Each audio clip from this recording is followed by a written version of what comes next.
नमस्कार का स्वागत है। मैं रवि कुमार सिंह और आप देख रहे हैं 24 घंटा लाइव। चुनाव तो खत्म हो गया। तीसरी बार के लिए मुख्यमंत्री ममता बनर्जी ने शपथ ग्रहण किया और उसके साथ बड़ी बहुमत हासिल हुई।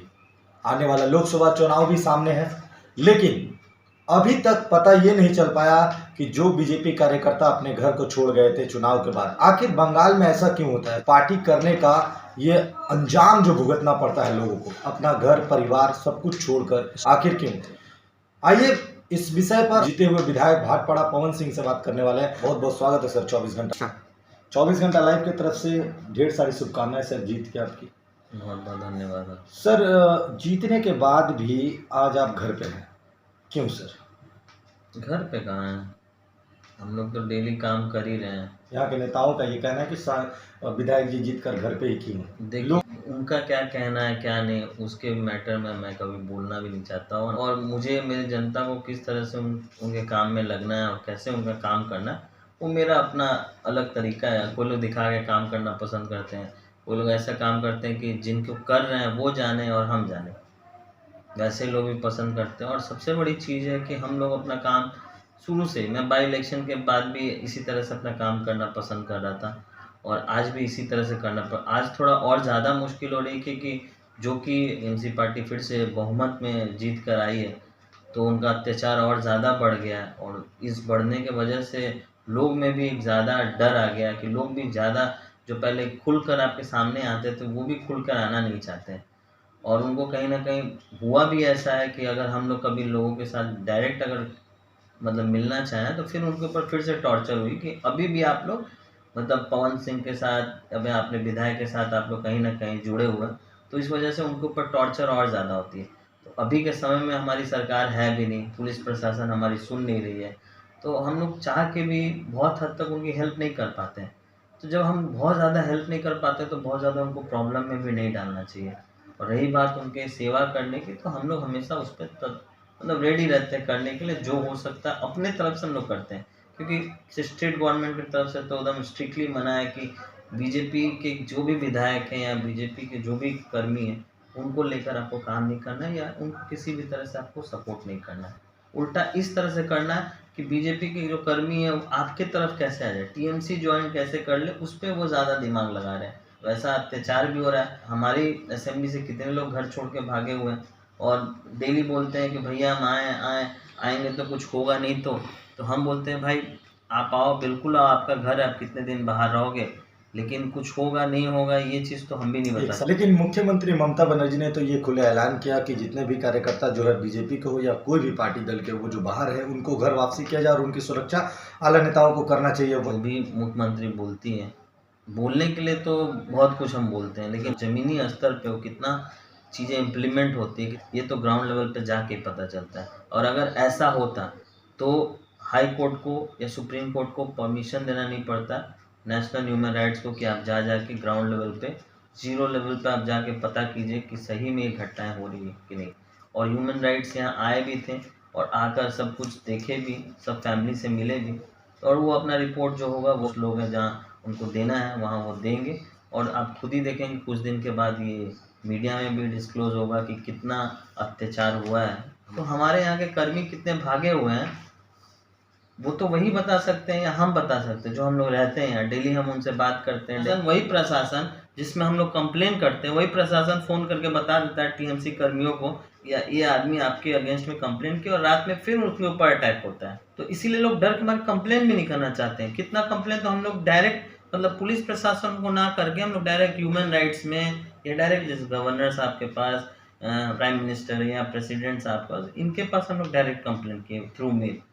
तो इस तरह का माहौल है, लोग डरे हुए हैं क्योंकि यानी विश्वास उठ चुका है बंगाल के पुलिस प्रशासन से। बिल्कुल। देखिए यहाँ का आम जनता आज के टाइम में जितना अत्याचार सह रहा है, हम सिर्फ पार्टी कर्मियों को नहीं बोल सकते, क्योंकि पार्टी कर्मी अगर आप देखेंगे, चाहे बीजेपी का हो या टीएमसी का हो, मैं अपनी असेंबली का बोल रहा हूँ, तो ज़्यादा से ज़्यादा कितने होंगे, 5,000 10,000 लोग होंगे।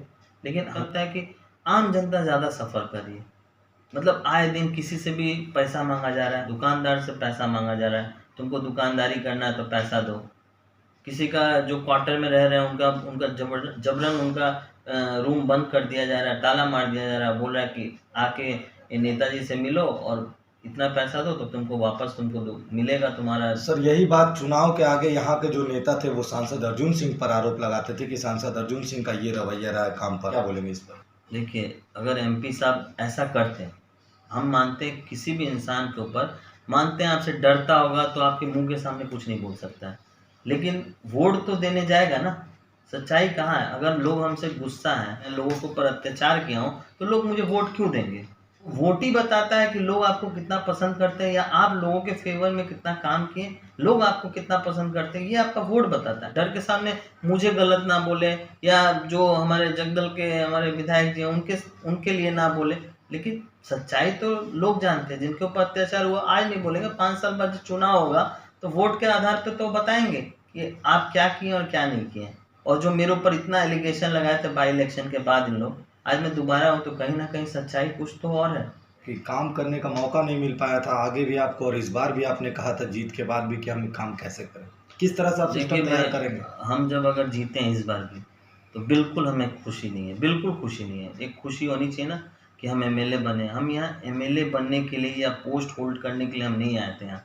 हमारी एक इच्छा थी कि हमारी फैमिली शुरू से लोगों की सेवा की है, तो हम भी इसमें अपना थोड़ा योगदान करें, ठीक है। नहीं तो हम इतने पीसफुल लाइफ जीते थे, बाहर रहते थे, कोई टेंशन नहीं, किसी तरह की कोई परेशानी नहीं, तो हम सब छोड़ छाड़ के यहाँ क्यों आते हैं? क्या बस अपने लोगों के लिए, अपने यंगस्टर के लिए कुछ करना चाहते हैं, कुछ इच्छा है, इसलिए हम आए। लेकिन आप भी जानते हैं कि पश्चिम बंगाल की ये हालत है कि अगर आपकी सरकार ना हो तो आप कोई काम नहीं कर सकते। इसीलिए चुनाव के जिस दिन हमारा जीतने का घोषणा हुआ, उस दिन जब मीडिया हमसे पूछी तो हमको ये बोला कि मुझे दुख ये है कि मैं अपने लोगों के लिए कुछ कर नहीं पाऊंगा। इसलिए नहीं बोला कि मैं सही में कुछ नहीं कर पाऊंगा।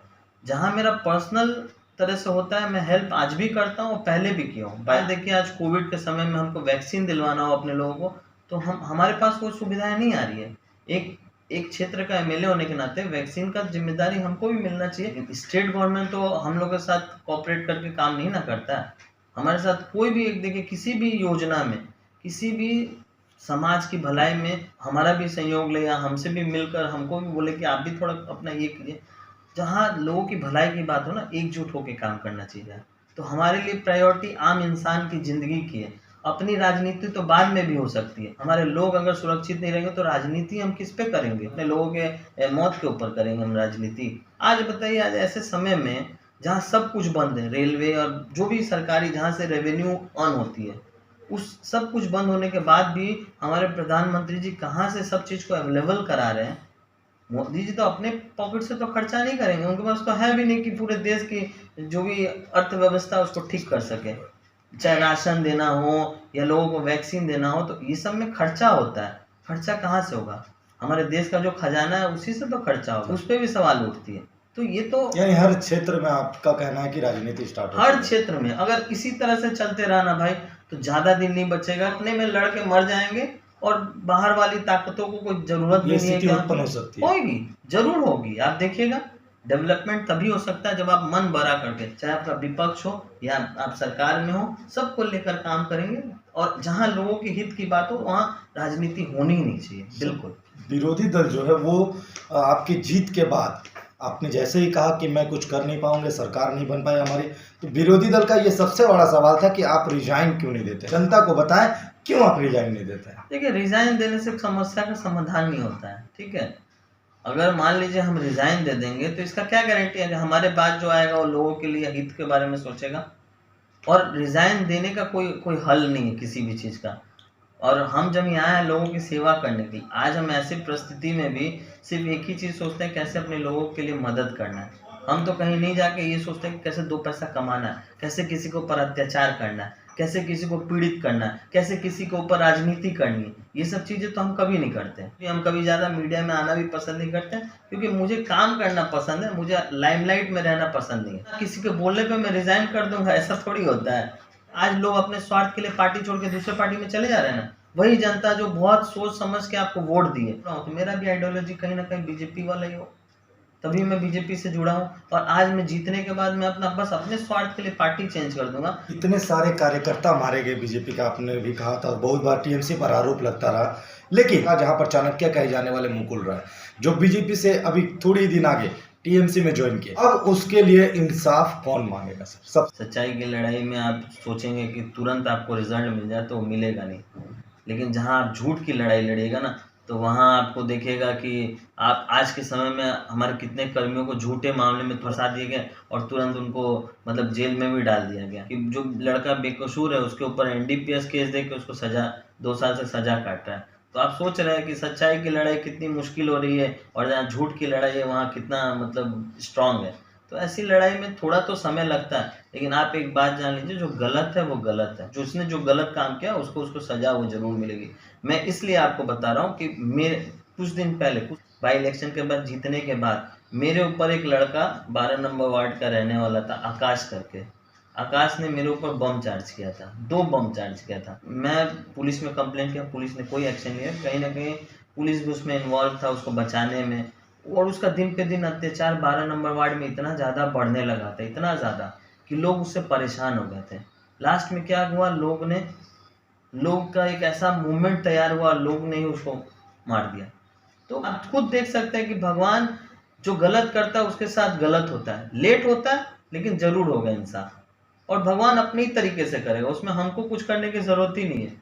तो ऐसी सिचुएशन होती है, इसीलिए कभी आदमी को हताश नहीं होना चाहिए। मैं जानता हूँ परेशानी है, मेरे बहुत कर्मियों का घर मतलब लूटपाट हुआ, घर तोड़ा गया, दुकान तोड़ा गया, और ऊपर से उनको धमकी भी दिया गया कि आप दोबारा एरिया में नहीं आएंगे।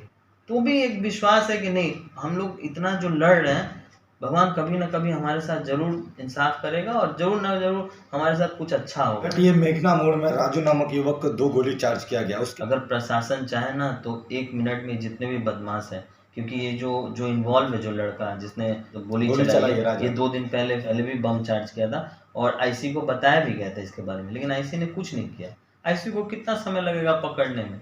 और जब आप ऐसे ही बदमाशों को छोड़ते जाएंगे, इग्नोर करते जाएंगे, तो उनका तो मनोबल बढ़ते जाएगा, और बढ़ते गया तभी ना उसको इतना हिम्मत हुआ कि ओपनली सबके सामने उस आदमी को गोली मार दी, और गोली भी मारा, ऊपर से उसने पिस्तल को वहीं छोड़ के भाग गया वो। सर, वो जिसकी मौत हुई उसके भगना ने पूरा जो क्राइम था वो अपने आंखों से देखा और दहशत में उस बच्चे का सहारा कौन वो बने? तो आप सोच रहे हैं 10 साल का बच्चा है, वो तो इतना मतलब गुस्से में है। आप उसका मानसिक अवस्था से देखिए कि खुद बोल रहा है कि अगर मुझे मौका मिलेगा मैं भी उसको मारूंगा और उसी जगह पे मारूंगा।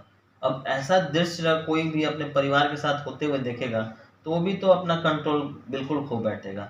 और वो किस 10 साल का बच्चा है, मतलब उसको मैं क्या बोलूँगा, इतना बड़ा बात बोल रहा है, ये सोचने वाली बात है। और आज जो बोल रहे हैं कि हमारे एमपी साहब को वहाँ खड़ा रह के निगरानी करनी पड़ी है कि कब पुलिस आए और कब इस एविडेंस को जब्त कर ले। एक किलोमीटर दूर रहने का थाना और उसको आने में 1 घंटा लग गया, और यही जगह पे जब एमपी साहब के घर में अगर छापा मारना होता हो तो एक ही बार कम 10 या 20 गाड़ी आती है और आके इनका पूरा एरिया को घेर लेती है। तो आप समझ सकते हैं कि जब क्राइम हो रहा है, मर्डर जैसा क्राइम हो रहा है, और सब एविडेंस वहाँ सामने है, पूरा लोग अपने आंखों से देखा है, वहाँ पुलिस को आने में इतना लेट क्यों हो रहा है? और अगर एमपी साहब नहीं गए रहते ना वहाँ, तो ये खून का भी ब्लेम उन्हीं के ऊपर आ जाता। इस तरह की राजनीति मतलब कराने वाला आदमी समझ में आता। हम तो ये नहीं समझ रहे कि विधायक जी क्यों नहीं है यहाँ के, उनका एरिया वो बहुत ज़्यादा एक्टिव है, वो इतनी एक्टिव है कि अपने एरिया छोड़ के दूसरे एरिया में भी जाते हैं सिचुएशन को देखने के लिए, हैंडल करने के लिए। तो वो अपने एरिया में जब इतना बड़ा घटना सर, हुआ, उन्होंने कहा था भाटपाड़ा और जगत दल पूरी तरह से देखेंगे। वो देखेंगे, बहुत अच्छी बात है, लेकिन हमको समझ नहीं आता, पहले अपना जगदल अच्छे से देख लें फिर भाटपाड़ा वो देखें, कोई दिक्कत नहीं है। वो तो चलो हमारी मदद कर रहे हैं, इसमें तो और अच्छी बात क्या है? अगर अच्छा चीज़ में अगर वो मेरा योगदान कर रहा है तो मेरा तो मन बहुत बड़ा है भैया। मेरा अगर आप कंट्रीब्यूशन करेंगे मेरे चीज़ों में, अगर हेल्प करने में या मेरी असेंबली को देखने में, तो मैं उसमें मेरा छोटा मन नहीं है कि नहीं, हम नहीं बोलेंगे नहीं मत देखिए, आप देखिए। लेकिन पहले जगदल को देखिए, जगदल के प्रति प्रायोरिटी आपकी सबसे पहली आती है। यहाँ जितना बड़ा घटना हुआ है आपको तो आके उसमें देखना चाहिए, और जिस बंदे को गोली लगा उसको तो तुरंत लेकर आपको हॉस्पिटल दौड़ना चाहिए, अच्छी हॉस्पिटल में, कि उसके जान बच जाए। यहाँ तो हम देखते हैं कि उस दिन थाना से कितना 100 मीटर की दूरी में होगा, एक जो सीनियर मोस्ट आदमी का घर को जब्त किया जा रहा था, तो उसमें भी थाना नहीं आया।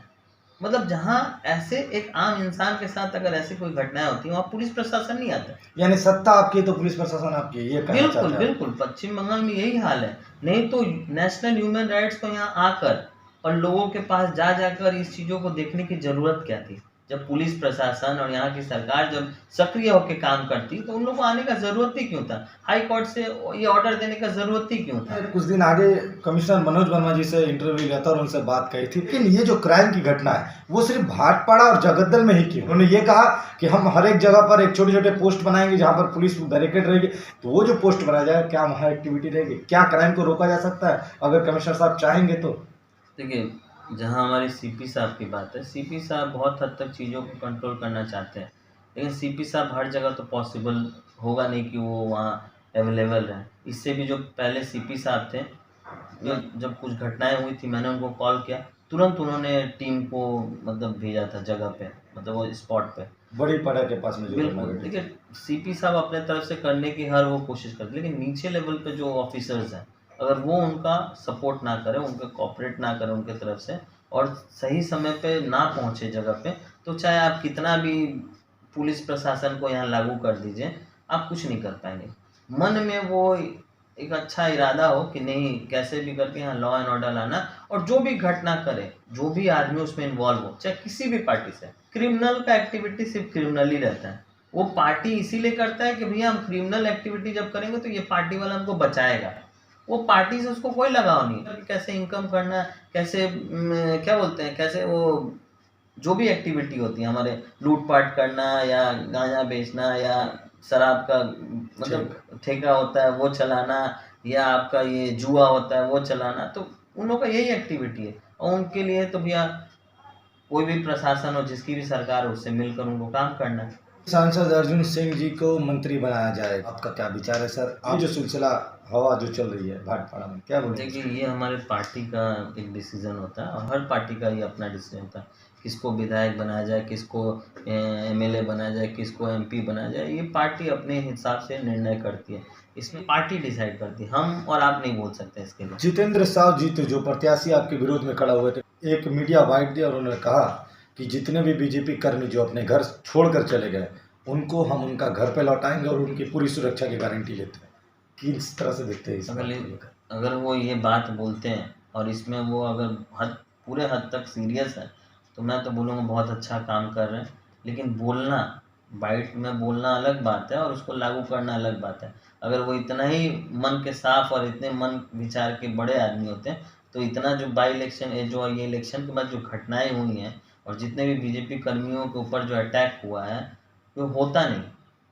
मतलब हम किसी को पहले थप्पड़ मार दें और फिर उसको बैठा के सम्मान करें, उसको आदर सत्कार करें, उसको मतलब हर तरह से उसको बोले कि भाई हम तुम्हारे साथ हैं, तो ये तो कोई मतलब नहीं बनता है ना। अगर आपको तकलीफ़ होने से पहले ही हम आपके तकलीफ़ के बारे में या आपकी जो भी समस्या है उसको दूर करें, तब वो एक तरह से सही है। लेकिन उसके बाद भी अगर ये बोल रहे हैं कि हाँ हम ये करेंगे, तो मैं तो बोलूँगा ये करते हैं तो बहुत अच्छी बात है। आपके जो कार्यकर्ता अभी भी बाहर है उन बताना चाहेंगे और जो अपने जनता को क्या बता रहे, क्या मैसेज देंगे? मैं यही बोलूँगा अपने कर्मियों को और मेरे आम जनता को कि आप निराश मत हों। समस्या तो आती रहती है और जो लड़ाई करते हैं, सच्चाई के लिए लड़ाई करते हैं, उनकी समस्या कुछ ज़्यादा ही बड़ी होती है और ज़्यादा समय तक उनको परेशान रहना पड़ता है। लेकिन आज जो समस्या है, कल ये समस्या नहीं भी रहेगी, लेकिन आप लोग एकजुट होकर रहें और जो भी मुसीबतें आती हैं, हम लोग एक साथ होकर इस मुसीबतों को सामना करेंगे और जल्द से जल्द मुसीबत से निकलेंगे भी, ये भी मुझे विश्वास है। क्योंकि बहुत ऐसी चीज़ें हैं जो मेरे साथ भी घटित हुई है और मैंने पेशेंसली उस चीज़ को हमेशा हैंडल किया और पेशेंसली मैंने देखा है कि रिज़ल्ट भी फिर पॉजिटिव हुआ। तो आप लोग निराश ना हो। अभी आप लोग जो भी बाहर हैं, घर से बाहर हैं, दूर हैं, कुछ दिन के बाद चीज़ें ठीक होगी और हम लोग फिर वापस आपको बुलाएंगे, आप लोग आएंगे और अच्छे से रहेंगे, ये हमारा विश्वास है। और अगर आपको लगता है कि नहीं, ऐसी सिचुएशन में हम लोग को मतलब दूरी रहना चाहिए, अभी जब सिचुएशन आपको सही नहीं लग रही है, तो फिलहाल वही आपका डिसीजन सही होगा। लेकिन सिचुएशन जैसे ठीक होती है, हम लोग ज़रूर आपको इन्फॉर्म करके बुलाएंगे। धन्यवाद। तो हमने बात की अर्जुन सिंह से जो भाटपाड़ा के विधायक इस बार निर्वाचित हुए हैं फिर से, और उन्होंने बहुत सारे सवालों का जवाब दिया और अपने कार्यकर्ताओं का हौसला बुलंद किया और उन्होंने कहा अपने मैसेज के दरमियान कि जैसे सिचुएशन ठीक होती है हम आपको जरूर आपके घर वापस करवाएंगे। कैमरामैन राकेश के साथ मैं रवि कुमार सिंह, 24 घंटा लाइव देखते रहे। धन्यवाद।